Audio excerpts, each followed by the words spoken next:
Ay, sorry, sumali pa ako. Thank you so much for that wonderful answer. Pero syempre, balita ko, each of you chose a counterpart creature in Filipino folklore that best represents yourself. Tama ba? Okay. If you could choose new ones for other members, yan ang challenge ko sa inyo. What would they be and why?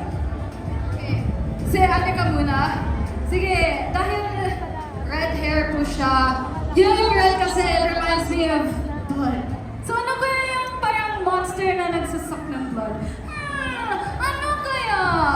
3, 2, 1, Hala, ang galing nyo, class! Grabe! Vampire. Okay, next. Ate ka, ikaw naman. Sino kaya? Kapag may new persona ako, diba? Yes.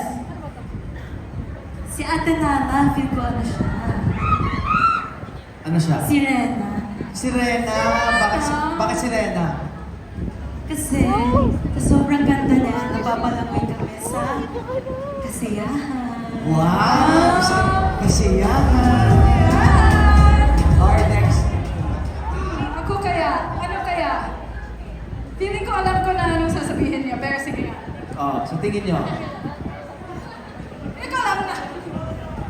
Ako, feeling ko kay Ate Jill, dahil sa kanyang height, dahil sa kanyang height, siya isa, ano ba, hindi ko marinig? Tama ka, pre. Hindi, duwende mo siya. Pero, kahit maliit ang duwende, may sobrang laking charm niya. Okay. Sige, libre kita mamaya. Sorry, okay, last real quick. Real quick. Parang I want heaven to be a kapre. Kapre! Kasi nakakaingit yung height niya. Atay sa height, okay. Yeah, di ba yung mga kapre, pwede maging model, pwede siya maging model. Okay. Alright, last one. Last but not the least, anong sa tingin nyo? Si Heaven. Siya kasi yung bunso namin. Okay. Pero, Sia pala muna, sorry. Okay. Sia could be a Diwata. Diwata, oo nga. Like heavenly. Wait, makita ng Diwata. Motherly. Ayan, ganun pala.